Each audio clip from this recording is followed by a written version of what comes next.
Este podcast é produzido pelo Correio Brasiliense. E eu quero, para encerrar esse assunto, lamentar que o futebol brasileiro, nesse momento, esteja sendo uma vitrine de tantos maus exemplos. Cara, no início do Campeonato Brasileiro, a CBF teve que colocar a possível perda de pontos como ameaça à injúria racial. Teve que chegar nesse ponto. Se houver injúria racial dentro de um estádio, o clube arrisca perder pontos. Chegou nesse nível.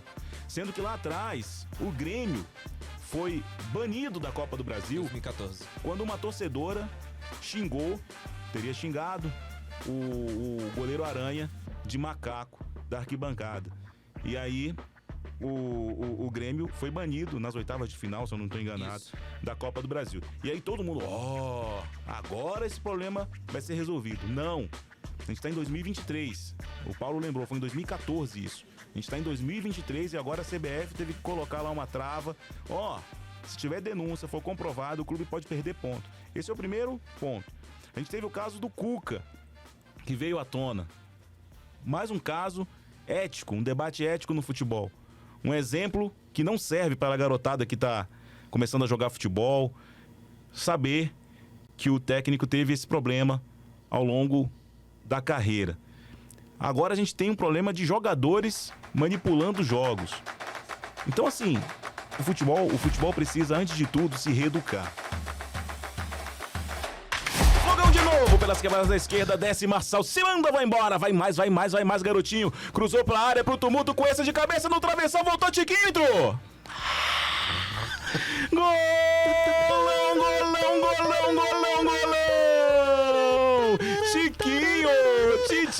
Tiquinho! Brincadeiras à parte, uma homenagem à torcida do Botafogo. Tá começando, sextou, mais um podcast do Correio Brasiliense, imitando José Carlos Araújo, o garotinho, que é narrador do Grupo Diários Associados, da Rádio Tupi. E o Botafogo é líder do Campeonato Brasileiro pela terceira rodada consecutiva. Está no ar o 7º episódio do Correio no Brasileirão 2023, com os meus amigos Vitor Parrini, Paulo Martins e Danilo Queiroz, escutando esse maluco aqui, imitando o garotinho José Carlos Araújo. Mas teve direito a efeito sonoro também, né? É verdade. Sexta-feira, bicho. Paulo Martins na sonoplastia. Passou a semana toda aí. Mas é uma singela homenagem à torcida do Botafogo, brincadeiras à parte, torcida do Botafogo feliz da vida, incluindo o pai do meu amigo Danilo Queiroz, que é o nosso ilustre botafoguense aqui da mesa. Mas também tem parente botafoguense. O meu pai também é botafoguense. Olha aí, agora tá surgindo botafoguense tudo quanto é lado aqui. Você sempre foi, na verdade, sim. Mas olha só, a gente começa mais um podcast e vamos dar uma girada pela rodada, né? Vamos projetar mais uma rodada do Campeonato Brasileiro. A 6ª rodada, a barrinha de download vai evoluindo. E a gente começa... Vou começar aqui conversando com o Danilo, tabelando com o Danilo, sobre Bahia e Flamengo, Danilo. Jogo de sábado, é o jogo que abre a rodada, 16 horas na Arena Fonte Nova. 16 horas, Bahia e Flamengo. Tudo que me lembra no Bahia e Flamengo, início de trabalho, são os 3-0 que o Jesus tomou lá em Salvador. Jogo de novo em Salvador. A estreia do Felipe Luiz, né? Estreia do Felipe Luiz e um cenário bem parecido, né? O Flamengo ainda tá com um time bem capengando ainda. Ganhou do Goiás de uma forma bem protocolar. O Bahia é aquele time que a gente não sabe ainda muito o que esperar, né? Ele, por exemplo, ganhou do Vasco fora de casa, depois tomou 3 do Santos na rodada passada. Acho que vai ser um joguinho bem amarrado, um jogo bem complicado. Um empatezinho saindo ali, mas vai ser sofrido esse jogo. Vai ter ódio, Danilo? Você já vai começar Não, aí, hoje não. Vocês estão errando tudo, bicho. Eu não vou mais gastar com isso, não. Não, mas vamos brincar de dar palpite aqui. Danilo, palpite pra Bahia e Flamengo, vai lá. Empate, dá um empatezinho. Empate. Honesto. Paulo Martins, 18h30, torcida do Fluminense tem um encontro com a telinha para acompanhar Fluminense e Cuiabá. Sim, a gente tinha falado da transmissão de Bahia e Flamengo, é Premiere, né, esse jogo? Premiere, na Premiere, se você quiser O jogo Fluminense e Cuiabá também é no Premiere, passa às 18h30 no Maracanã. E o Fluminense numa grande fase, né? Apesar de ter tido dificuldade contra o Cruzeiro, ganhou o jogo, dominou, foi adiante. Acho que se tiver alguma dificuldade, pelo menos o calendário ajudou, porque vai pegar o Cuiabá sem técnico. O Ivo Vieira foi demitido depois da goleada sofrida contra o Atlético Mineiro. E em contrapartida, o Fluminense não conta com seus 2 volantes, né? O André, que foi expulso, e o Alexander também não joga contra o Cuiabá. Então vai ter um pouco mais de movimentação aí pro Fernando Diniz pensar. Pelo menos é descanso. O vídeo aí depois, no meio de semana, tem rodada de Copa do Brasil, né? O primeiro dos Fla-Flus da fase de oitavas de final. E o Fluminense pode até pensar em poupar jogadores, tem feito isso em meio às Copas, mas ainda assim é um time capaz de ganhar de um Cuiabá que vai sem técnico. É um time que pode levar algum incômodo em algum instante. Já nesse campeonato fez isso, ganhou do América fora de casa. Então eu acho assim que é um time que pode encher o saco, por assim dizer, mas acho que o Fluminense tem o suficiente pra ganhar. Eu confesso, Parrini, que vou ter que dividir a tela nesse sábado, viu? Às 18h30. Porque, de um lado, o futebol belíssimo praticado pelo Fluminense numa partida contra o Cuiabá. Então tem tudo pra ser, na minha modesta opinião, não sei qual vai ser o palpite de vocês, um placar bem dilatado a favor do Fluminense contra o Cuiabá, nessa crise toda que o Depende Cuiabá... de quem o Diniz escalar, na verdade. Sim, com certeza, por causa do jogo da Copa do Brasil no meio de semana. E do outro lado, no mesmo horário, no Allianz Parque, o Palmeiras jogando contra o Bragantino, Parrinho. Pois é, o Palmeiras embalado, né? Embalado, assim, não é mais aquele time que a gente falava que é defensivo. O Palmeiras goleia. O Palmeiras, tudo bem que... 5-0 no Goiás. 5 no Goiás é ok, mas 4-1 no Grêmio eu acho que ninguém esperava. Eu não acho tão ok assim, porque jogar no Serrinha é complicado ali. Mas o Palmeiras... Respeitar o Rodrigo Craveiro também, né? Calma lá. Vocês gostam de lembrar do Craveiro. Mas um Palmeiras cada vez mais maduro, né? É difícil imaginar esse Palmeiras perdendo ponto, deixando de ganhar. Imagina perder, né? Eu confesso que não consigo imaginar. Então, eu creio que o Palmeiras não vai ter dificuldade para vencer o Bragantino. Vai ser um jogo especial pro Dudu. Dudu tem 134 vitórias no Allianz Parque. Se vencer o Bragantino, iguala Marcos como o maior vencedor em casa. Sensacional, então, belo dado. Isso é um número que retrata bem o que o Dudu representa pra torcida. E vou arriscar um palpite. Acho que um 3-0 Palmeiras, tá bom. Eu confesso que eu continuo achando que se o Palmeiras assumir a liderança do campeonato, ninguém pega. Um time que só perdeu 2 jogos. Um deles pro Bolívar, porque abriu mão dos titulares, porque tinha final com a Água Santa. E o outro perdeu um jogo teoricamente acidental pro Água Santa, aquele jogo da primeiro jogo da final do Paulistão. Eu acho que se o Palmeiras assumir a liderança... Eu escutei até alguns corintianos, alguns colegas meus do prédio, falando assim: se o Palmeiras assumir a liderança, tem um botafoguense, que é o porteiro do meu prédio, ele fala assim: segue o líder, ontem de madrugada, segue o líder, tirando onda com o Botafogo. Aí depois ele fala assim: mas tem uma coisa, se o Palmeiras assumir a liderança, ninguém pega, hein? Eu falo assim: pois é. Então o asterisco do Palmeiras pra esse jogo não conta com Piquerez e Zé Rafael. São 2 titulares que não entram em campo, estão suspensos. Exatamente. Então, e o Palmeiras, mais do que... o Danilo apostou no Palmeiras no início do campeonato. Sim. Quem mais? E o Parrini também. E o Parrini. Apostaram no Palmeiras no início do campeonato. Então, é a bola de segurança do campeonato, digamos assim, né? E o Palmeiras, mais do que ser regular, que o Campeonato Brasileiro é regularidade. As Copas, você pode jogar uma partida ruim e ser eliminado, como foi o caso contra o Atlético Paranaense, o Palmeiras, no ano passado.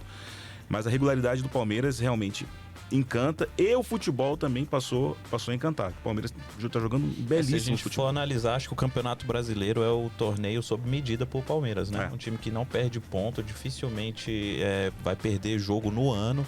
Então, assim, o Campeonato Brasileiro é para coroar mesmo o trabalho do Abel Ferreira. Exatamente, é um teste de durabilidade, né? Claro que a Libertadores e a Copa do Brasil encantam, mas o Brasileirão retrata muito, parece que foi feito pro Palmeiras, né? O Danilo até comentou na redação, a gente estava acompanhando o jogo na quarta-feira do Palmeiras. Isso. Antes dele falar, ele vai falar agora sobre Atlético Mineiro Internacional, que é o jogo das 21 horas no Sport TV, né? Isso. Acho que é o jogo Sport 4K. TV, É o jogo do 4K. Mas antes de você falar de Atlético Internacional, Danilo, aquele comentário que você fez lá nos bastidores, dizendo, os caras do Palmeiras, quando pegam a bola... É um time muito vertical, né? O Palmeiras, ele nunca começa a jogadinha tocando pro lado, os zagueiros nunca ficam penteando demais a bola. O Palmeiras é um time vertical, o Palmeiras joga sempre pra frente. Quebra-linhas. O Dudu me chama muita atenção. O Dudu, quando ele pega a bola, ele já sai correndo, não importa nem se tem alguém do lado dele. O Palmeiras é um time armado pra isso. Quando alguém tá com a bola, ele vai pra frente, tenta quebrar as linhas de marcação e a galera acompanha. Quem tá vindo atrás acompanha. O Palmeiras, ele não é aquele de parar a bola. Raramente ele para a bola, começa a tocar pra trás, dá aquela penteada no jogo. Não, o Palmeiras é um time bem vertical e, assim, tá tendo fruto, né? Eu até brinquei, Sobretudo com os laterais, né? Você nota que quando os pontas pegam muito na bola, sempre tá o Piquerez passando por trás, o Mike passando por trás, até porque o Marcos Rocha não tá, mas os laterais são peças fundamentais e acho que, inclusive, tem a melhor posição no quesito no futebol brasileiro, por conta do apoio que eles dão e da segurança defensiva. Eu até brinquei com o Danilo, a gente conversando ali, vendo o jogo ali, fechando e vendo o jogo, que o Palmeiras está atingindo meio que um nível de Liverpool 2019 ali, que era um time muito vertical também, extremamente vertical, e quando pegava a bola, cara, ninguém segurava, era objetividade pura. Então, não estou dizendo que o Palmeiras é o Liverpool, eu estou dizendo que começa a lembrar aquele Liverpool do Jürgen Klopp de 2019, que tinha Firmino, que tinha Salah e Mané no ataque. Então, é muito impressionante. Agora, Danilo, Atlético Mineiro Internacional, 21 horas. A gente sai do Palmeiras pra falar do Atlético Mineiro, né? O Atlético Mineiro jogou bem contra o Cuiabá, até, mas, contra o Cuiabá, acho que o time do Correio aqui consegue fazer pelo menos... Denúncia? Segurar pelo menos um empate, né? Rapaz. Fortes aspas. Cuiabá tem nome de respeito. Não, enfim... conseguiu fazer lá bem os 4-0, mas tá devendo uma boa atuação em casa, né, o Atlético Mineiro. Apesar de que venceu o Paranaense, tem outro jogo contra o Paranaense, é um jogo muito complicado pro Atlético, até porque também o Inter é outro time que não embala. O Inter, a cada rodada, a gente faz uma projeção de que vai conseguir um bom resultado, aí chega na última, vai lá e perde em casa pro Atlético Paranaense, lá bem remendado. Tava um time bem desmontado, totalmente modificado, ainda mesmo assim o Internacional não conseguiu ganhar em casa. Seguidas. O Atlético Mineiro tá precisando, então vai ter uma oportunidade boa de engatar. O Inter não tá conseguindo demonstrar aquele futebol, tem uma missão também na Libertadores no meio de semana, os dois times vão jogar no meio de semana pela Copa do Brasil, né? Na verdade não é Libertadores agora, é Copa do Brasil. Enfim, acho que vai ser outro jogo bem amarrado, um jogo tenso tanto pro Atlético quanto pro Inter, mas eu ainda acho que o Atlético vai fazer bom uso do fator casa para vencer. 16 horas no domingo agora, Dia das Mães, para as mamães Cruz Maltinas, tem Vasco e Santos em São Januário. Em São Januário. O Vasco tentou levar esse jogo pro Maracanã. Exatamente. Deu um quiprocó danado, mas não deu certo. Sempre é problema o Vasco tentar levar jogo pro o Vasco quer jogar até sub-5 no Maracanã também, bicho, toda hora. Isso aí é verdade. Isso aí é verdade. Jogo 16 horas, é o jogo que vai passar na Globo pro Distrito Federal, além do Rio de Janeiro e parte da rede, né? No mesmo horário do Majestoso, né? Que daqui a pouco o queridíssimo Vitor Parrini vai falar. É um time do Santos que surpreendeu positivamente nos 3-0 contra o Bahia, contra um Vasco que joga diferente. Acho que pelo menos nesse começo de Campeonato Brasileiro começou tão bem. A gente falava surpreendentemente que jogou muito bem contra o Palmeiras. A gente não, eu não falei isso não, eu tirei meu nome daí. Vocês falaram que o Vasco tava jogando bem. Eu avisei, o Vasco não tá jogando bem e vai chegar um jogo como foi esse contra o Coritiba. Pelo menos pela maioria simples a gente achava. Mas não lembro nem o que eu falei. A maioria tem que pegar, não lembro nem o que eu falei. A maioria nem sempre é a mais inteligente. Então, fale por você só, por favor. Puxa o favor. arquivo aí. Então tá bom. Eu falei que o Vasco jogou bem e jogou bem contra o Atlético Mineiro, contra o Palmeiras. E no segundo jogo também, que me escapou agora, contra quem foi que teve a vitória também. Mas o Vasco venceu os dois primeiros jogos. Aliás, o Vasco venceu só o primeiro jogo. Venceu só o primeiro. Exatamente. Perdeu, empatou. Exatamente. Tá 4 jogos sem vencer, 3 deles em empates. Fluminense empatou na última rodada. Exato, exatamente. E é um agora time com o Coritiba, né? Sim, um empate com o Coritiba que talvez tenha sido das atuações a mais fraca do Vasco. Apesar daquela derrota em casa também em São Januário. Um time que ainda não venceu jogando em casa. Mas acho que pode até vencer o Santos, né? Se por um lado o Vasco ainda não venceu em casa, o Santos também não venceu fora ainda na competição. São dois times que gostam de fazer uma base de pontos como mandante, apesar desse dado do Vasco ter feito 3 jogos no Rio de Janeiro e não ter vencido. Aliás, ter feito 2 jogos no Rio de Janeiro, vai fazer o terceiro contra o Santos e ainda não ter vencido. É uma oportunidade interessante. O Santos acho que não se sente cômodo fora de casa, prefere jogar mais na Vila Belmiro.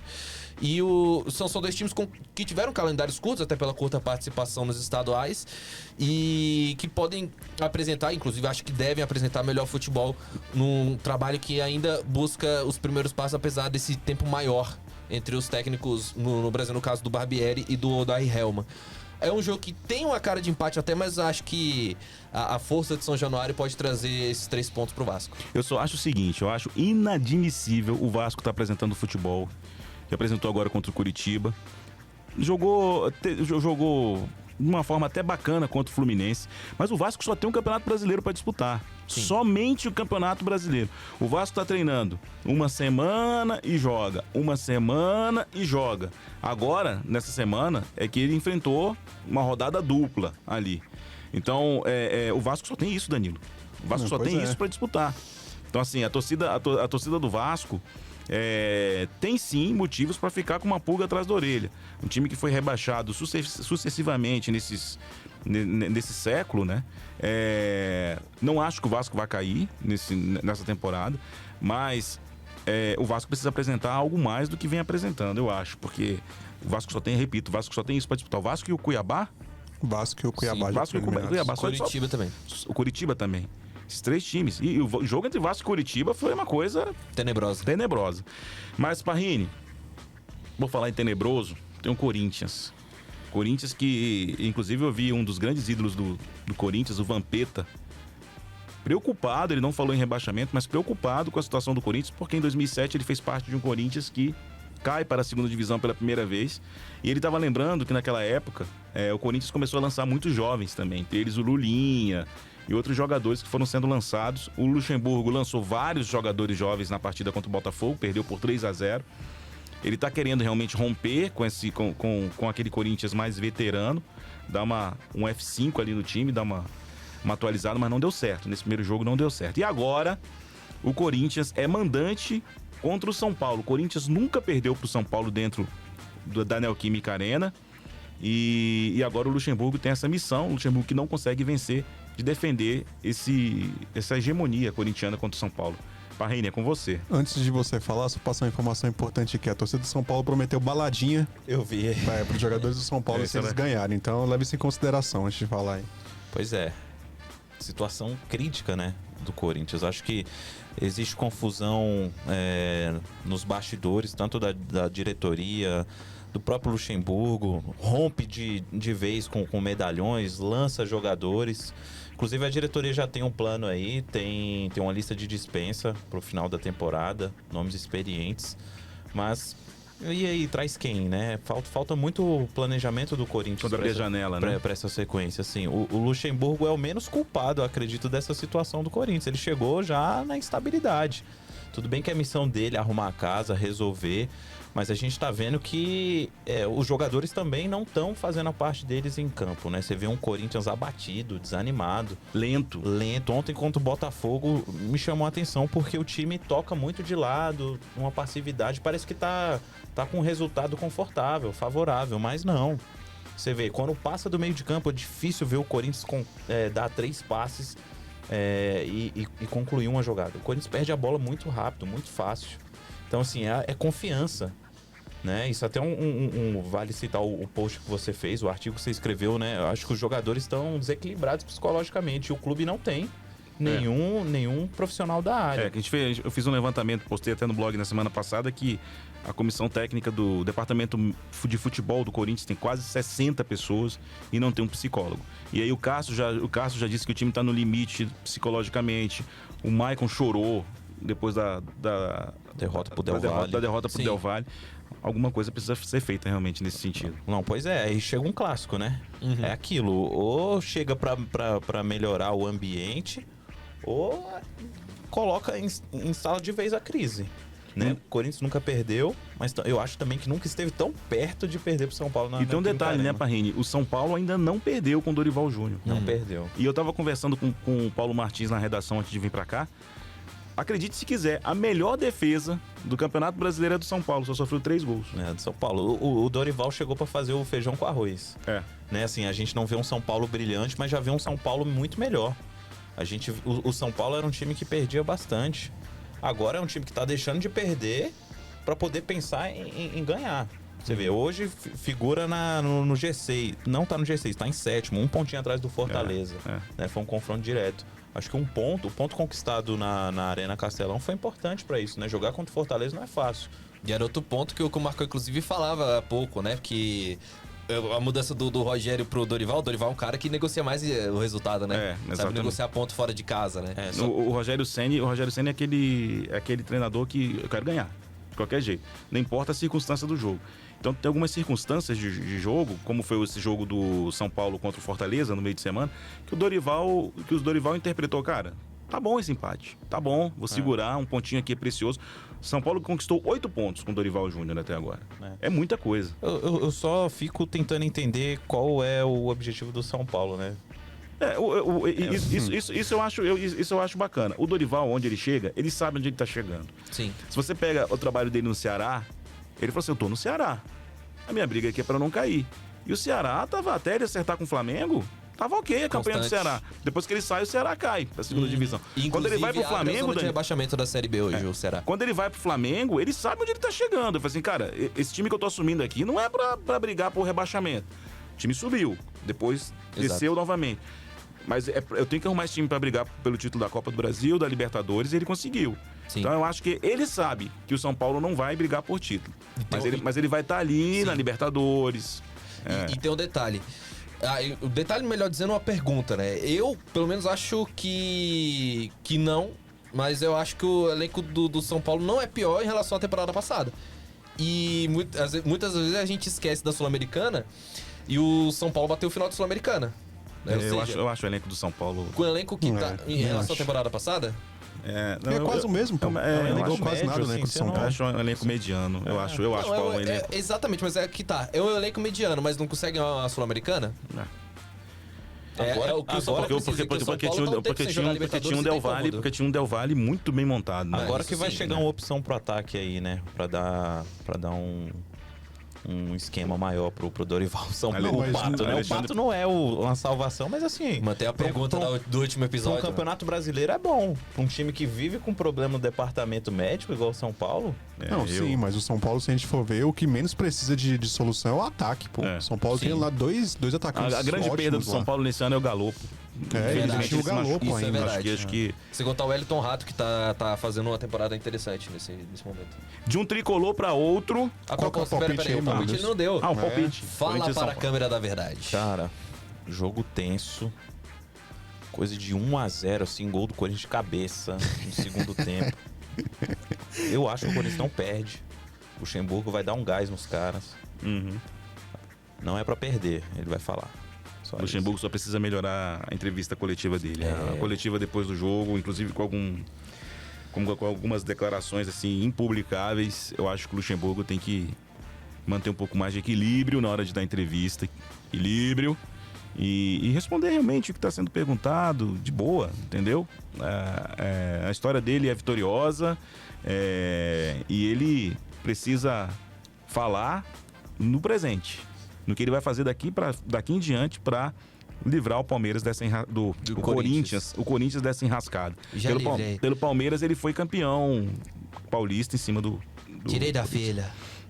Exatamente. Mas vamos lá, de um tricolor para outro, Grêmio e Fortaleza, 16 horas. Danilo, e aí? Eu adoro falar do Grêmio, né? Pô, que maravilhoso. Não sei por quê. O Grêmio tá mal, gente. O Grêmio tá muito mal. Contra o Palmeiras, o Renato Gaúcho foi totalmente dominado. Foi 4-1, mas podia ter sido tranquilamente um 4-0, porque aquele gol lá do Bitelo. Aquele gol do Bitelo foi um achado, né? A gente tem que concordar aqui que aquele 1-1 foi forçado demais para aquele primeiro tempo. Inclusive quebrou minha aposta de Palmeiras vencendo no primeiro tempo. O Grêmio precisa de muita coisa ainda para evoluir. O Renato, ele é um bom treinador, ele costuma ter o elenco dele na mão, ele costuma arrumar soluções dentro do elenco dele, mas agora no Grêmio eu acho que teve uma ilusão muito grande, né? Com o estadual. Não, eu tenho o que falar sobre o Grêmio depois, mas... Houve uma ilusão muito grande com o estadual, o Brasileirão é outro nível, o Grêmio tá pegando times muito mais complicados, vai pegar um Fortaleza bem arrumado, que é aquele padrão que você estava falando do Dorival. O Fortaleza também é um time que tá sabendo negociar ponto fora de casa. Onde tá pisando. Sem falar, não foi tá conseguindo tirar bons resultados. Veio agora de um empate contra o São Paulo em 0-0, vai ter mais um jogo importante contra o Grêmio. O time do Fortaleza extremamente organizado, muito bem. Vai pegar o Palmeiras na Copa do Brasil, né? Sim. Outro jogo complicado depois. E decide em casa. Decide em casa e vai jogar fora. As viagens pro Fortaleza elas sempre são muito complicadas. O time vai pro Rio Grande do Sul, depois volta para casa, depois para São Paulo. Inclusive, isso tem sido um ponto favorável pro Fortaleza na Sul-Americana. Ganhou do São Lourenço, vem adversário... jogar fora de casa. Não, de jogar em casa, sim, que obriga o adversário a viajar muito. Inclusive, é um dos fatores que cansa bastante os adversários e que é uma coisa que, por exemplo, os times do Nordeste não jogarem praticamente nunca as Copas Internacionais, é uma novidade pra quem é de fora do Brasil, né? E nunca viaja até o Nordeste. Sempre quando vai jogar contra o time brasileiro, joga em São Paulo, joga no Rio, joga no Sul e em Minas também.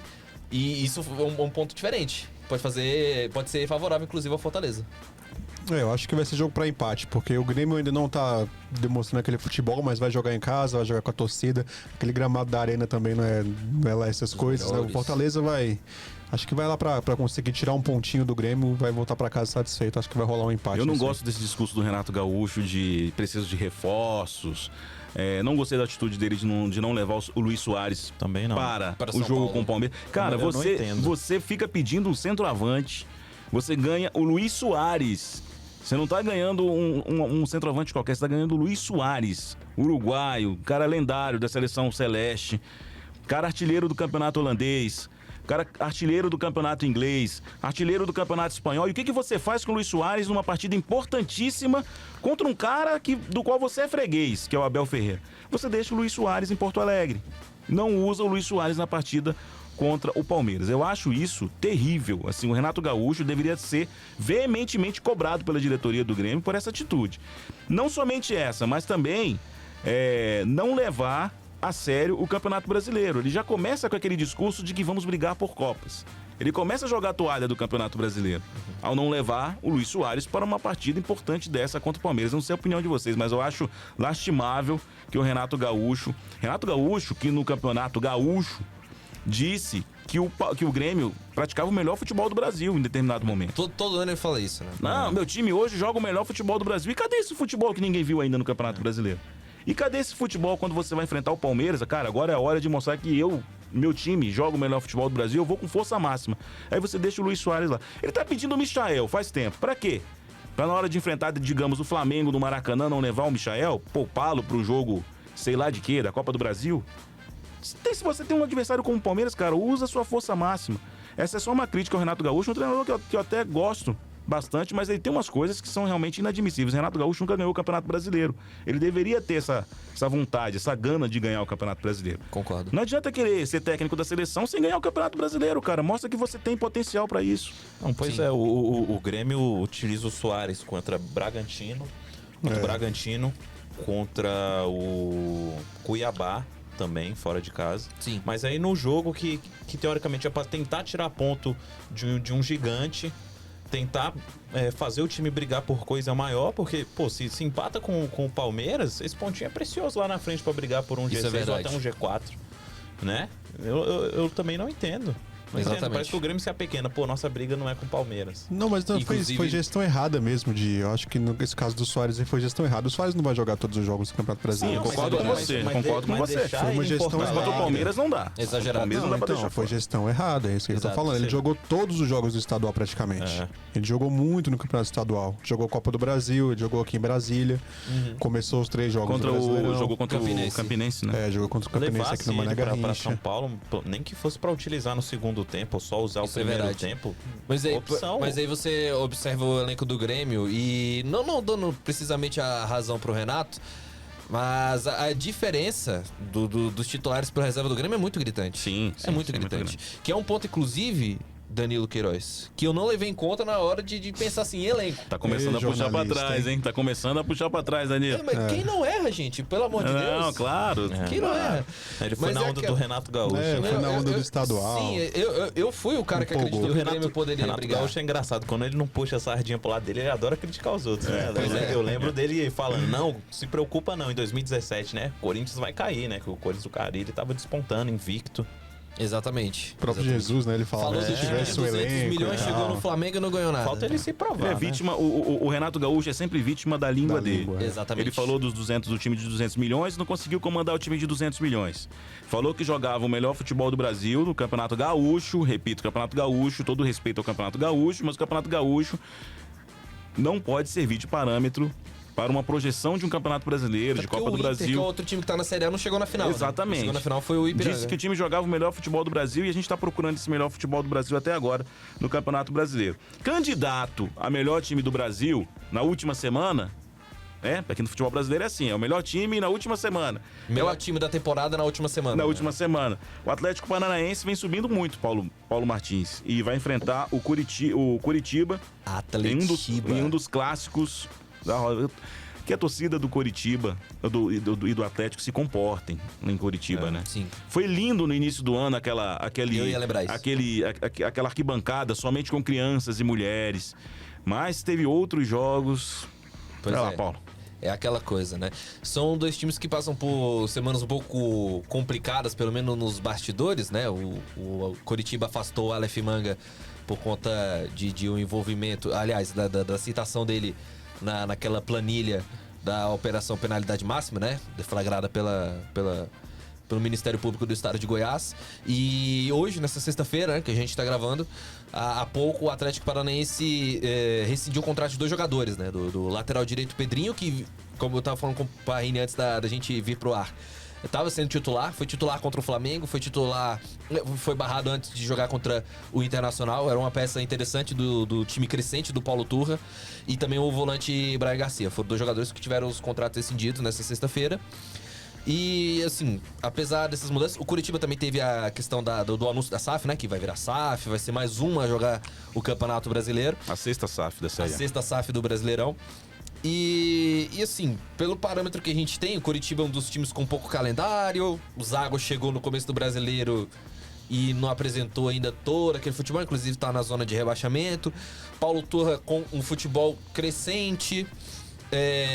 Acho que o Atlético Paranaense tem o suficiente pra vencer. Apesar, eu não sei se o Turra pouparia pra Copa do Brasil, pro confronto da Copa do Brasil no meio da semana. Acho que não, por se tratar de um clássico. Mas o Atlético Paranaense jogando em casa, contra um time do Coritiba ainda baleado por toda semana, por muita movimentação. Time que empatou com o Vasco, né? Se o jogo fosse no Couto Pereira, acho que até teria um pouco mais de equilíbrio, né? Porque jogar no Couto Pereira é difícil pra todo mundo, independente da situação do Coritiba. Mas como joga na Arena da Baixada, acho que o Atlético Paranaense tem o suficiente pra ganhar o clássico. Eu quero destacar o papel do Filipão, né? O Filipão tem sentado no banco de reservas ao lado do Paulo Turra.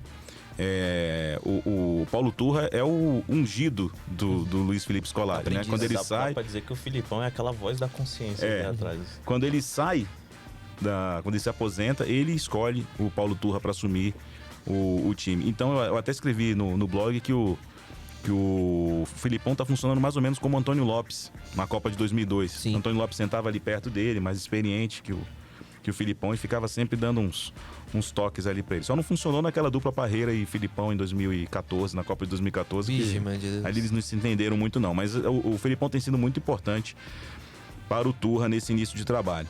Belo trabalho, porque os caras ganharam de virada do Libertad, ganharam de virada do Flamengo e ganharam do Internacional, Danilo, dentro do Beira-Rio. É um time constante.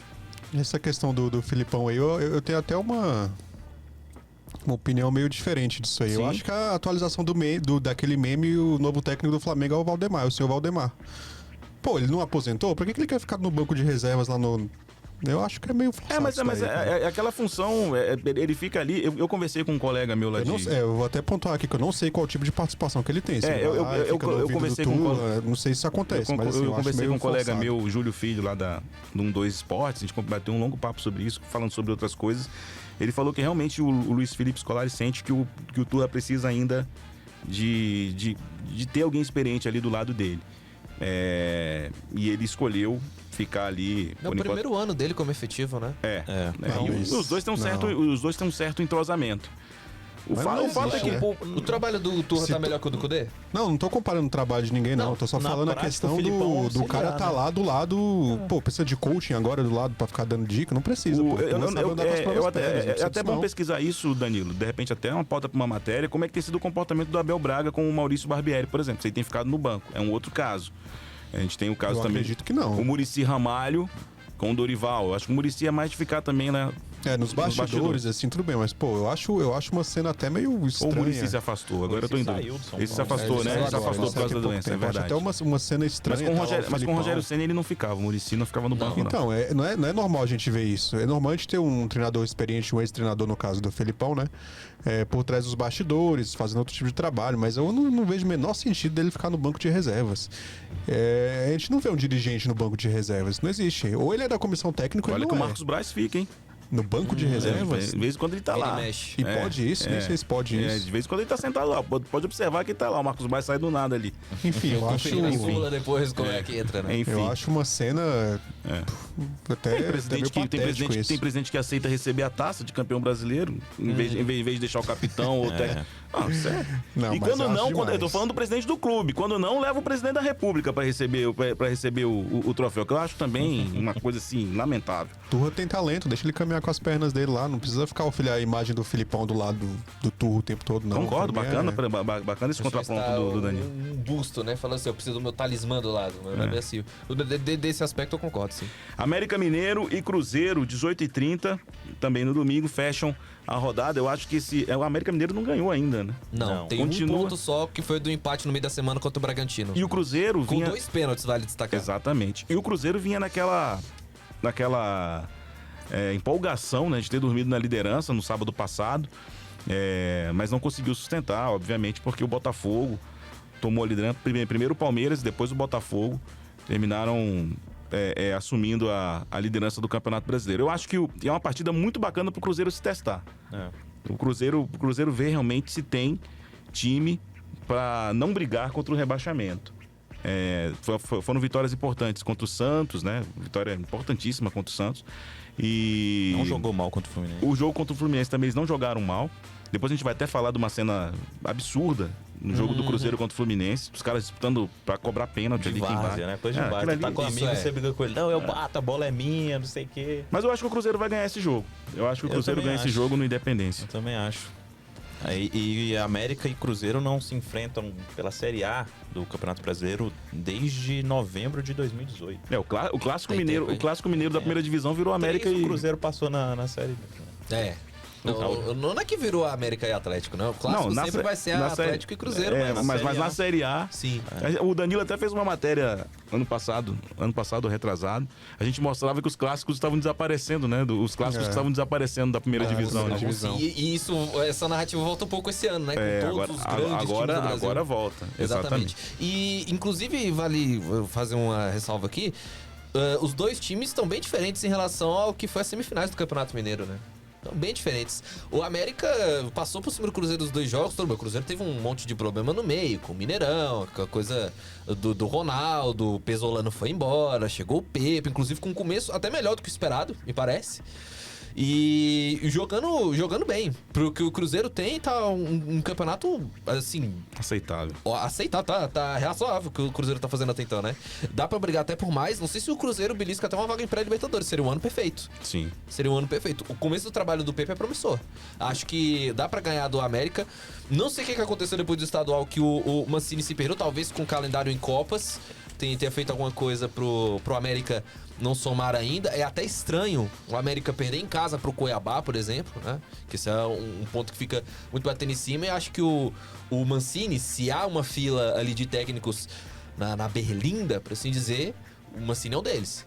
Porque tá ali perigando, Capengando. né? 1 ponto em 5 jogos é muito pouco pro que o América tem feito nos últimos tempos. Semana do Coelho promete.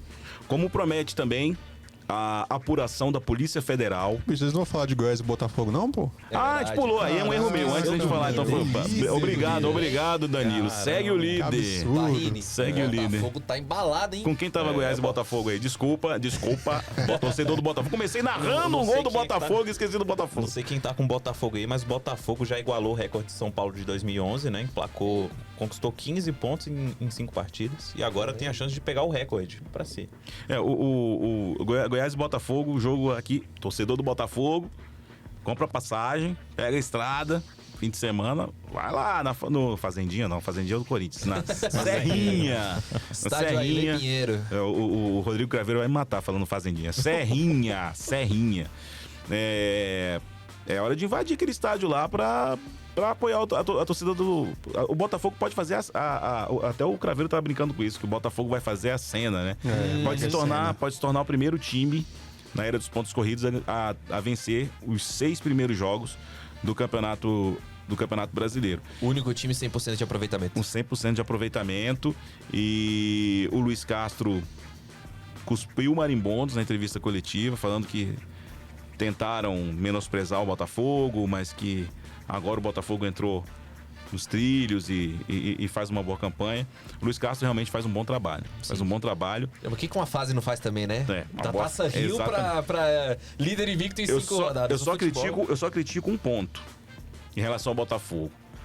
E o Danilo vai me ajudar com isso. O Danilo escreveu uma matéria de que esse é o campeonato com a melhor média de público nos últimos 10 anos.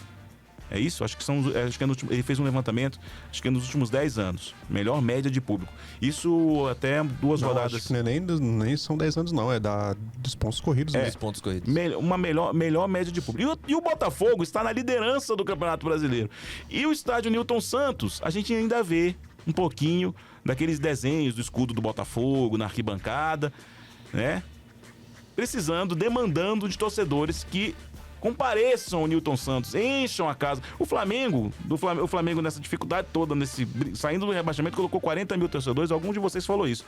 Colocou 40 mil torcedores no Maracanã. E a torcida do Botafogo tem que comparecer em peso, cara. Invadir o Newton Santos, apoiar esse time, honrar esse time que tá fazendo um campeonato tão delicioso pra você, torcedor do Botafogo. Tem que ir pro estádio. Vai pra lá, apoia os caras, vai gritar Tiquinho e ninguém cala esse nosso amor. Canta o hino do Botafogo, esses caras precisam de vocês. No momento difícil, até compreensível a torcida do Botafogo não ir ao Newton Santos. Agora, nesse momento, eu não sei a opinião de Mas vocês. aí tem um problema. Tem a questão do ingresso, né? Eu ia falar isso. Eles estão reclamando muito nas redes sociais. E tem outro detalhe também, o jogo ontem foi quinta, 7h30 da noite. Não, mas daí é o de menos. Isso é o de menos. Rio de Janeiro, trânsito, aquela coisa toda. E também o ingresso, que é o que vocês vão falar que é até mais importante. Independente do horário, ok, que isso é um obstáculo pra muitos. Mas independente do horário, você vê, o Corinthians enche a Neoquímica Arena, a torcida chega atrasada, mas enche. O Palmeiras enche, o Flamengo... o Flamengo enche o Maracanã. Rio de Janeiro tava debaixo de uma chuva na quarta-feira, né? Lotou, levou um bom público contra o Goiás. Pô, cara, eu moro em Águas Claras. Eu moro ali em Águas Claras, o que eu vi de gente com camisa do Botafogo hoje, sexta-feira, os caras estão pilhados, cara. Assim, e isso é legal. Eu não tô criticando, não. Acho legal. Eu só acho que a torcida do Botafogo tem que ir. Tem essa questão do ingresso que vocês estão falando. Mas quem mora no Rio de Janeiro, até quem tá aqui em Brasília que vai passar um fim de semana no Rio de Janeiro, cara, arranja um jeito de torcer pelo Botafogo. Esses caras precisam de vocês. Esses caras foram lá, honraram a camisa do Botafogo, ganharam a Taça Rio, né? Eles podiam não ter. Não, valia vaga na Copa do Brasil. Sim, cara. Valia vaga não era um campeonato valendo coisa qualquer, valia uma vaga na Copa do Brasil, o campeonato mais rentável do país. Se o Botafogo não ganha, tava fora da Copa do Brasil no ano que vem. Você vê, o Botafogo... A torcida do Botafogo ficou pau da vida com os caras, com razão. Eu entendo a risada irônica de você. Pô, ganharam a Taça Rio. Cara, mas assim... O Danilo riu. Não, eu entendo. O torcedor do Botafogo também não achou graça de ganhar a Taça Rio. Os caras nem levantaram a taça.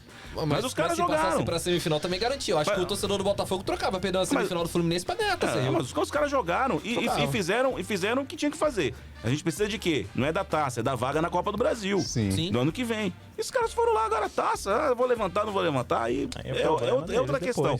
Agora, a missão deles a ser cumprida era... Cara, imagina o Botafogo fora da Copa do Brasil, cara, do ano que vem. Botafogo nunca ganhou a Copa do Brasil. Perdeu, foi vice em 99 contra o Juventude, 1999. Então, assim, eu acho que vale o esforço da torcida do Botafogo pra apoiar esses caras. Pô, vai lá apoiar o Tiquinho, cara, o Marçal. Esses caras estão... O time se encaixou. Sim. Não quer dizer que vai ser campeão. Mas tem aquela superstição, né? Que você tava falando. Daqui a pouco a gente vai falar sobre ela. Mas eu acho, só pra encerrar, palpite, o Botafogo ganha do Goiás. Parece até barbada, né? Mas como tem coisas que só acontecem com o Botafogo, vai que, né? E o Marcão tirou a sessão pra falar contra o Botafogo. O time que não coloca público no estádio. O time... Bom... Mas o Botafogo vai ganhar esse jogo, eu acho que ganha. Bom... a gente precisa tratar de um assunto seríssimo, que é a apuração da Polícia Federal. Essa questão da máfia das apostas. Nessa semana aconteceu muita coisa, jogadores denunciados. E eu fico muito à vontade para falar sobre esse assunto, porque pelo menos aqui no futebol do Distrito Federal a gente fez a nossa parte. O Correio Brasiliense denunciou em 2021 uma máfia de apostadores que contaminou o Campeonato Candango de 2021. Eu fiz várias matérias, inclusive falando dessa empresa, a Sport Radar. A gente mostrou à época que a Sport Radar monitora mundialmente os jogos, as apostas. O Danilo escreveu uma matéria mostrando como funcionava. A gente fez inclusive um desenho hierárquico ali, como funcionava o esquema das apostas. A gente chegou aí em alguns pontos da cidade onde a gente tinha denúncia de que ali funcionava o esquema.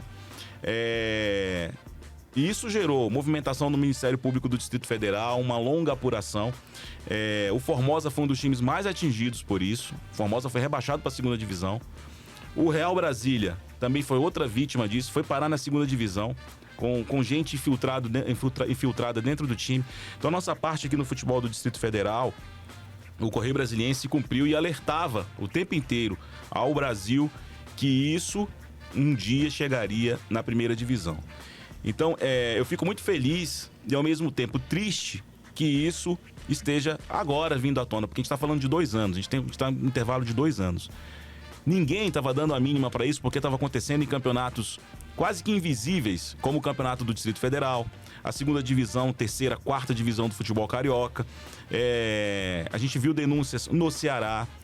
A gente viu a máfia que saiu daqui de Brasília, já tinha vindo do Paraná, atuava no Paraná, e depois foi tentar atuar lá no Norte, no futebol do Norte, no Acre, no Amapá. Tentou comprar times, eles compravam times. E tardiamente, porque vários dirigentes sabiam que isso estava acontecendo, mas fingiam que não. Que bom que o Ministério Público de Goiás investigou a fundo. E aí trouxe primeiro Vila Nova, o caso do Vila Nova, e aí a coisa foi se expandindo, estourando. E nós temos hoje um Campeonato Brasileiro de 2022 sob suspeita, não vai mudar, o Palmeiras foi campeão, os jogos não serão refeitos, o Campeonato Brasileiro de 2022 está resolvido, está liquidado. Você que fica preocupado, vou tirar o título do Palmeiras, não sei o quê, o título do Palmeiras vai... Não tem nada disso. As pessoas que tiveram influência naqueles jogos contaminados, elas vão ser julgadas. E o Campeonato de 2023, até que se prove o contrário, não para.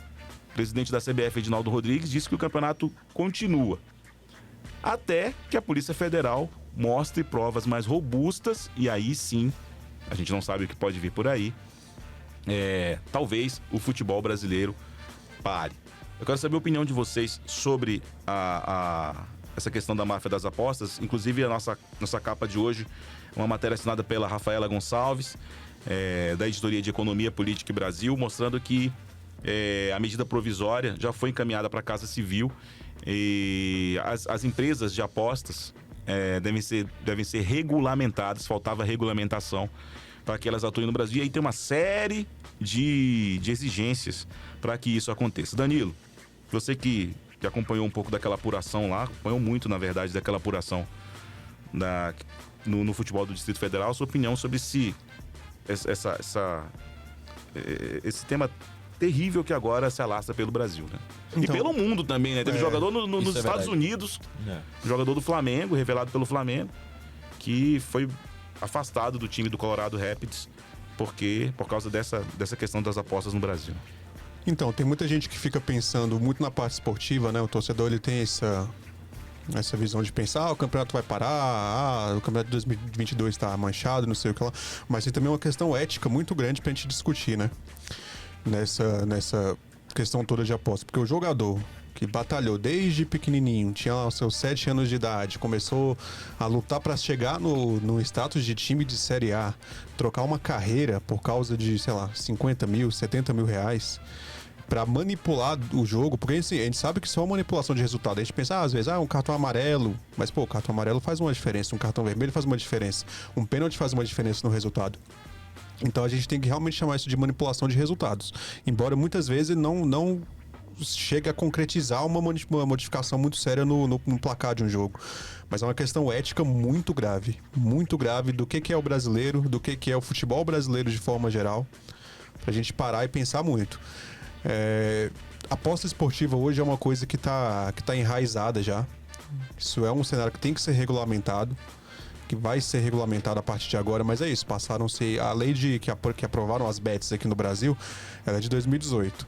Deixamos passar 5 anos às escuras para poder surgir esse tipo de falcatrua, de maracutaia por trás, esse tipo E vários escândalos pipocando aqui e ali, né?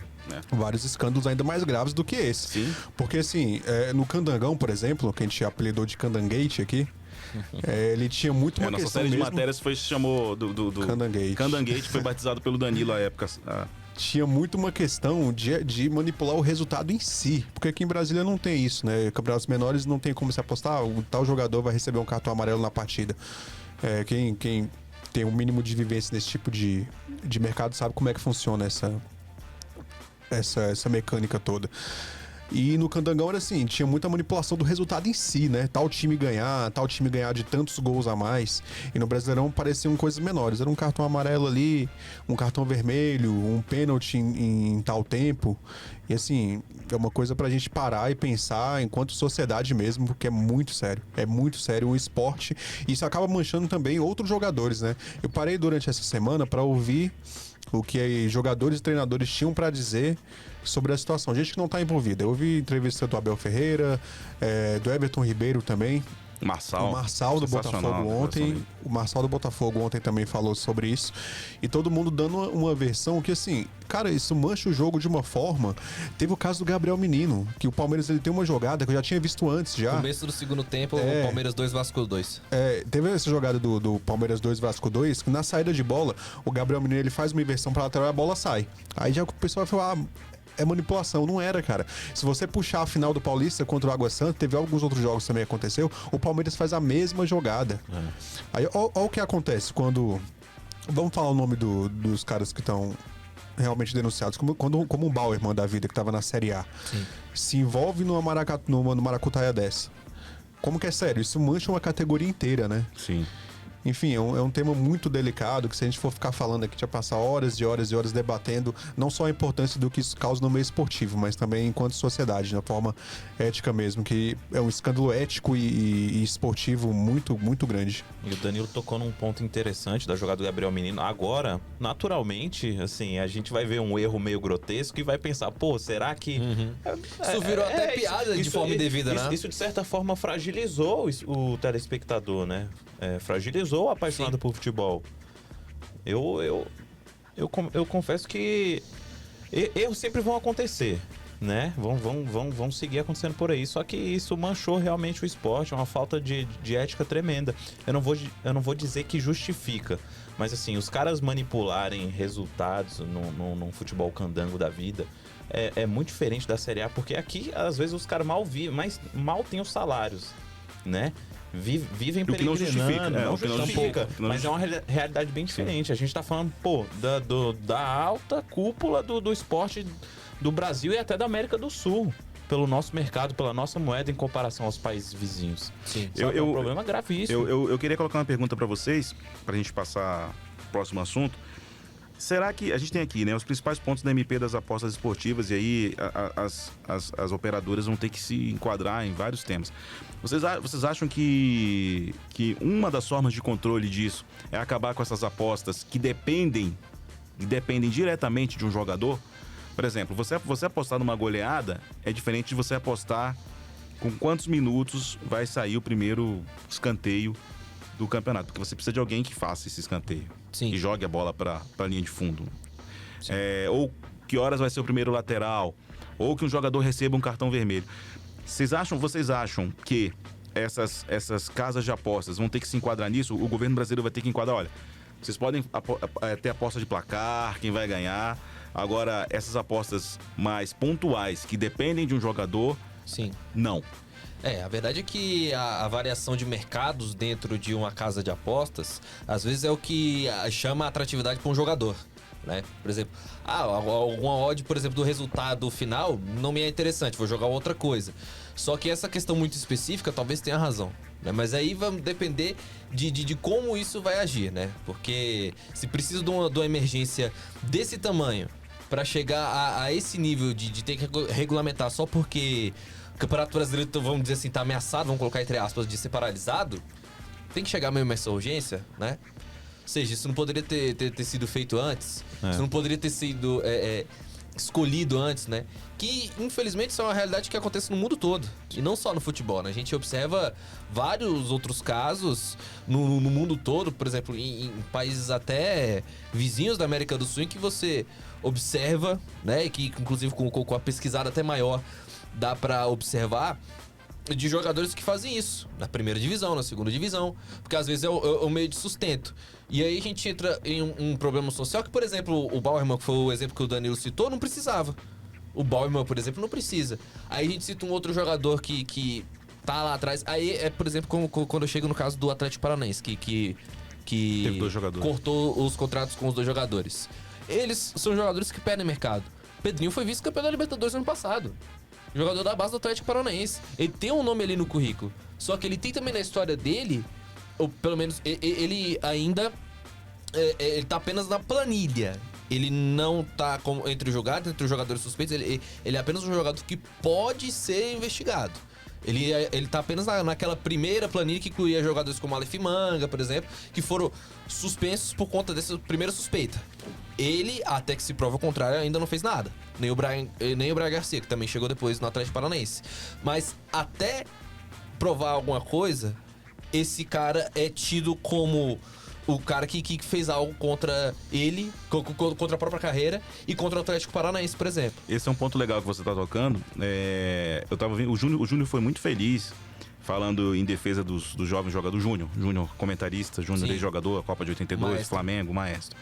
Ele inclusive apelidou de TRS, que é o Tribunal das Redes Sociais, que rapidamente, vou usar a expressão da moda, lacra o jogador. Sim. Então a gente tem que ter muito cuidado para não marginalizar alguns jogadores que estão apenas na planilha, como investigados. A gente até conversava sobre isso. Tem jogadores que estão indo lá com o celular e mostrando pro dirigente, essa aqui foi a conversa. E eu disse não, eu não fui adiante. O cara me procurou aqui, no caso do Marçal, o Marçal foi procurado pelo Instagram. O cara zoou o Marçal porque ele tomou um cartão vermelho ou amarelo, não me recordo agora, contra o Flamengo no ano passado. Foi amarelo. Por reclamação, né? Ganhou o cartão amarelo, o cara entrou no Instagram dele e falou assim, já que vai ganhar cartão amarelo, que tal ganhar dinheiro com cartão amarelo? E o Marçal disse que xingou um palavrão pro cara e tirou o cara de cena. Então acho que tem que ter muito cuidado nesse momento para não lacrar. Como diz o Júnior, o TRS, né? O Tribunal das Redes Sociais. Jogador tá vendo? Jogador marginal, jogador não sei o quê, jogador malandro, pilantra. Acho que tem que ter muito cuidado nesse momento. Isso. Que inclusive joga uma cultura pro futebol de que tudo pode, esse né? Debate também interessa a uma indústria gigantesca que movimenta uma grana impressionante. Dos 40 times das séries A e B, 39 tem casas de apostas no uniforme. Então é uma discussão muito ampla e a gente vai continuar acompanhando esse debate, essa investigação. Agora a Polícia Federal vai entrar e com certeza vão tirar muita... Foi até uma ilustração belíssima que o Caio da nossa arte fez. Sim. Eles vão levantar aquele gramado ali e vão descobrir um monte de coisa que estava escondido debaixo do tapete no futebol brasileiro. Não, que entrou a pedido da CBF também, rapidinho, só pra não perder o gancho aqui, que você tava falando do Marçal. Você tava falando do Marçal. Veio na minha cabeça uma situação que a gente até cobriu, acho que foi no ano passado, Paranoá. Chegou alguém lá no perfil do Instagram do Paranoá fazendo proposta. Sim, é verdade. Você lembra disso? Enfim, aí o Paranoá foi lá, denunciou, fez matéria sobre isso, até eles denunciaram a imprensa. Falta muito sobre isso também, né? Falta também, às vezes, o jogador, o próprio clube que recebe esse tipo de proposta ir atrás. E sobre regulamentar, que você estava explicando, às vezes tirar uma apostinha de cartão amarelo não pode mais, é mais uma prova também, voltando na questão ética, enquanto a gente está falido enquanto sociedade, né? Porque ter que limitar uma coisa assim, que no mundo todo tem esse tipo de de aposta nesse tipo de ramo. E tem que limitar, porque o brasileiro gosta de dar um jeitinho, não só o brasileiro, às vezes outras que o Paulo tava falando de vizinhos da América do Sul também, enfim. Tem que limitar, porque a pessoa consegue dar um jeitinho, cara. É lamentável, é triste isso. É legal vocês falarem da questão ética, e eu quero, para encerrar esse assunto, lamentar que o futebol brasileiro, nesse momento, esteja sendo uma vitrine de tantos maus exemplos.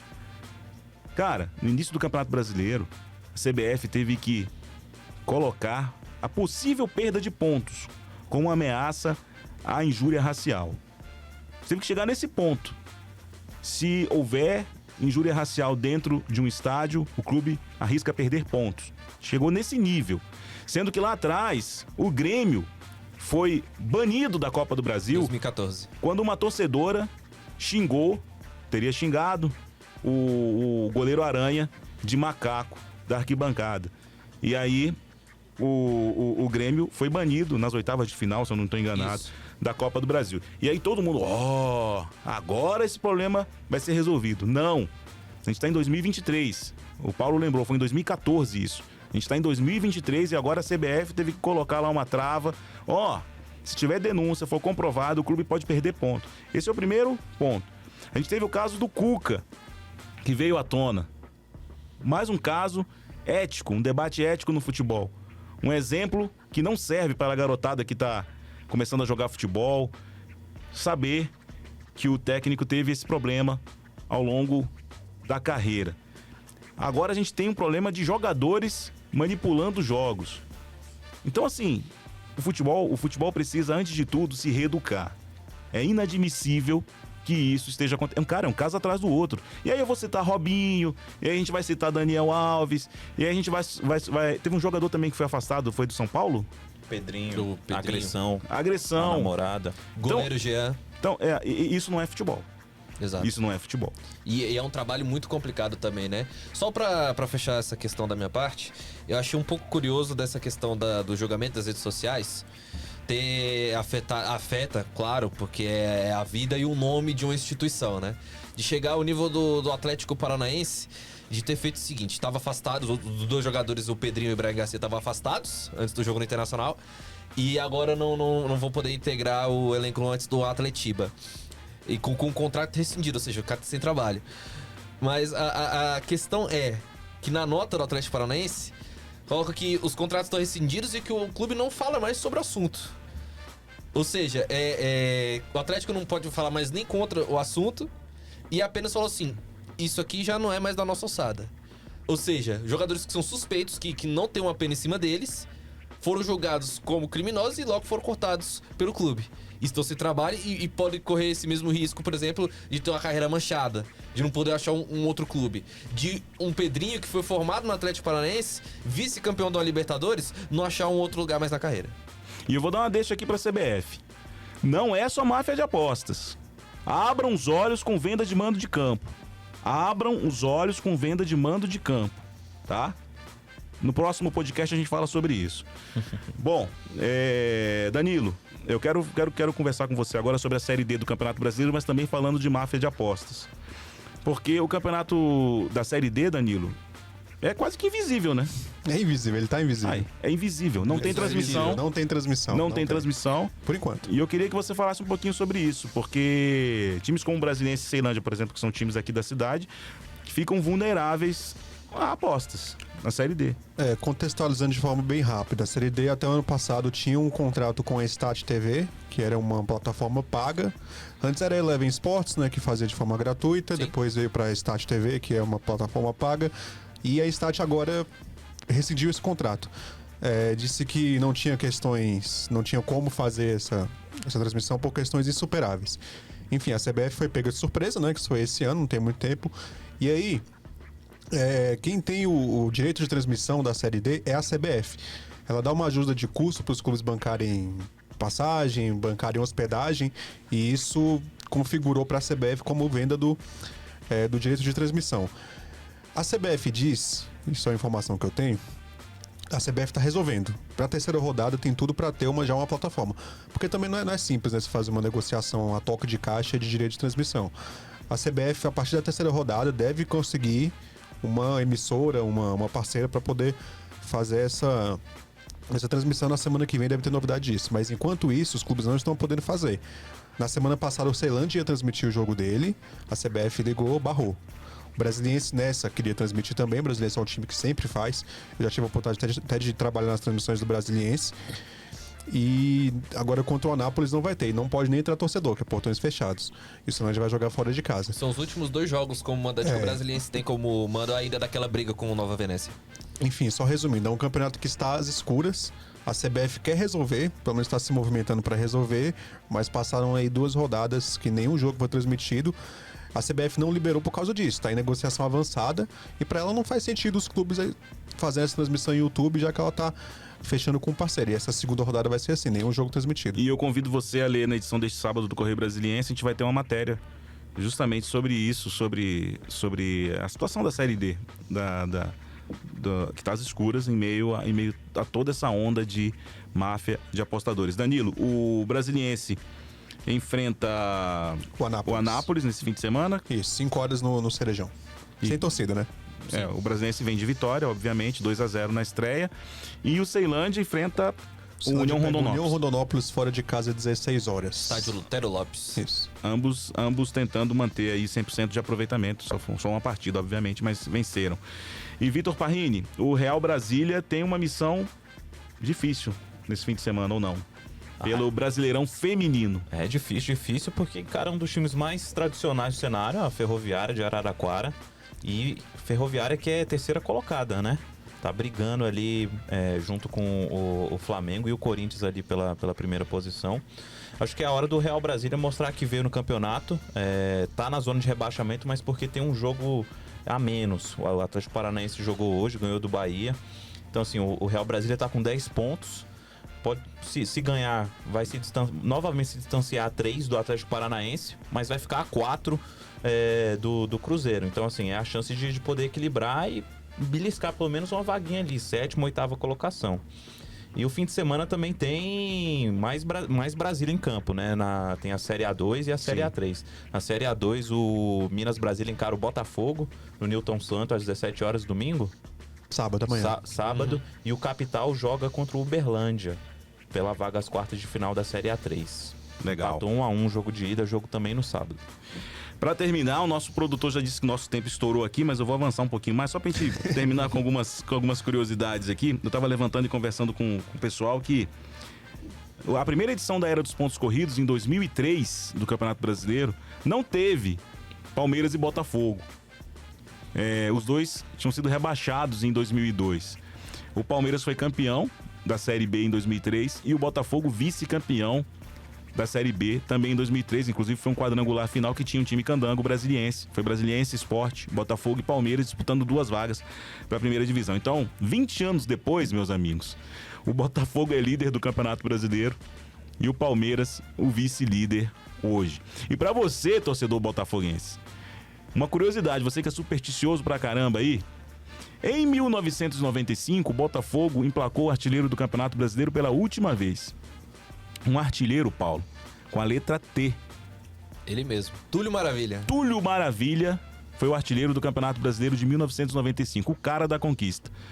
Pois, 23 anos depois, o Botafogo tem um artilheiro. Botafoguense é supersticioso pra caramba, cara. Tem um artilheiro. Botafoguense, não. E qual é a letra? Primeira letra do artilheiro do Campeonato Brasileiro? T.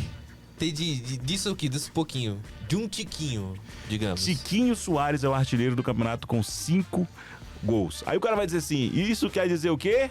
Pra gente, nada. Agora, pro torcedor do Botafogo, meu amigo. Schmidt, né? O que isso quer dizer? Nada.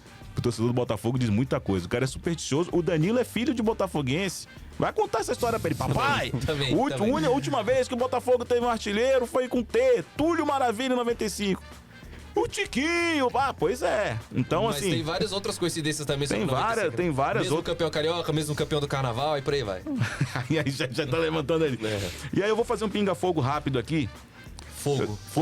Pinga, fogo. Mas eu queria que você falasse sobre o Paulo Martins, sobre Ganso, Rafael Veiga e André. 3 meias que estão brilhando muito, né? André, né? O Eduardo. Eduardo. Sheik, mas o André não, também tá jogando não, bem. não é o André do Fluminense, não. É o Eduardo. 3 meias arrebentando nesse Campeonato Brasileiro. São os carregadores de piano, no caso, né? Não, são os maestros mesmo, né? Com certeza. Carregador de piano é aquele volante. Não, mas também, hoje em dia é tudo tão versátil que você tem que ser carregador de piano e de outros objetos musicais mais. Mas no caso desses 3 jogadores, estão sendo fundamentais. O Rafael Veiga fez uma partida espetacular contra o Grêmio, né? 2 gols, assistência, um cara indispensável no elenco do Palmeiras, no time do Palmeiras. É um time que sente a ausência dele quando ele não consegue jogar, né? Inclusive teve lesões recentes, né? A gente mesmo falava da Libertadores, na chave contra o Atlético Paranaense, se machuca no jogo de ida, no jogo na volta, não ajuda o Palmeiras, inclusive o Palmeiras cai fora da Libertadores também pela ausência do Rafael Veiga. O Rafael Veiga foi até importante na história do Atlético Paranaense, campeão da Sul-Americana por lá. Então é um jogador que é indispensável, já é ídolo da história do Palmeiras, isso aí também é inegável. Paulo Henrique Ganso viveu alguns períodos, acho que é ídolo do Santos, tem alguns torcedores que talvez não o tenham como ídolo, ganhou o Libertadores. É um jogador que também é um dos emblemas dessa nova fase do Diniz. Tem ajudado muito Germancano, todo o restante do time. É um cara que, vamos dizer assim, lidera o carrossel, porque ele tá ali no meio de outros jogadores espetaculares, Marcelo, o próprio goleiro Fábio, que é uma figura importante no futebol brasileiro, não só para esse Fluminense do Diniz, e o Eduardo, que chega nessa fase de reconstrução do Botafogo, levando o Botafogo pro rumo do gol. Se o Tiquinho é artilheiro, é porque ele tem uma boa qualidade ali por trás, e sem sombra de dúvida o queridíssimo Eduardo é um cara que chegou pra fazer a diferença. O Sheik, né? Porque ele jogava antes no Al Hilal, comandado por Ramon Dias. Inclusive, Ramon Dias tem influência na chegada do Eduardo ao Botafogo, porque antes dele ir para o Al Hilal, ele teve uma breve passagem pelo Botafogo, conseguiu se firmar, inclusive depois veio o Luiz Castro como técnico. Então, assim, são 3 caras espetaculares, 3 jogadores que podem somar muito e para Fluminense e Palmeiras continuar aí no rumo do título, pro Botafoguense sonhar também no título, por que não? E mais 2 perguntas para terminar. Parrini, que briga entre os 2 jogadores do Cruzeiro por causa da cobrança de pênalti? O que é aquilo, Parrini? Não, papelão, né? Parece que é aquela pelada entre amigos, assim. Eu bato, você bate. Não, a bola Não, é minha. eu vou bater, eu sou o capitão. É feio. Acho que fica ainda mais feio pro Bruno Rodrigues. Comprou a briga e ainda errou. Bruno Rodrigues e Henrique Dourado. E o Bruno Rodrigues bancou e ainda errou, né? Acho que ficou ainda mais feio pra ele, assim.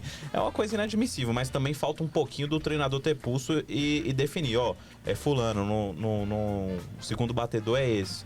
Ou deixar claro, ó, quando a gente não tiver fulano, quem vai bater é o 8, é o 7. Pronto, resolve. Respeitar a hierarquia. E eu até acho que o Pepa não conhece o Henrique Dourado, só pode. Não. Porque o Henrique Dourado é um dos melhores cobradores de pênalti do Brasil. E pra terminar, Danilo Queiroz, quero te perguntar isso aqui.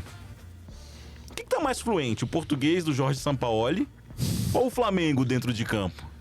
Os 2 estão bem bolados ainda, né? O São Paulo não faz a menor questão de falar português, né? Eu pergunto isso porque ele tá fazendo curso de português, eu achei que ele melhorou muito. Ele tá pintando, então, porque na época ele do melhorou Santos, muito na última entrevista, cara. Falando expressões. Na época do Santos Atlético Mineiro, ele não Ele tinha tá fazendo menor... curso de língua portuguesa. Ah, legal. E ele então... falou na última entrevista, eu acompanhei a entrevista dele, cara, melhorou muito.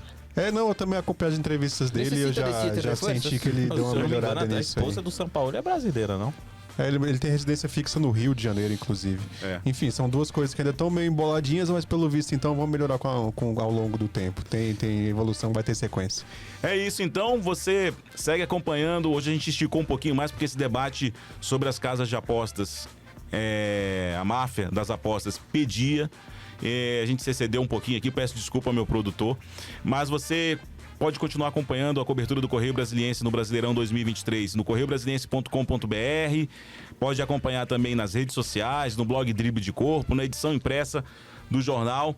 E a gente fica por aqui nesse episódio agradecendo demais a sua audiência, tá bom? Um abraço, toco e me voe.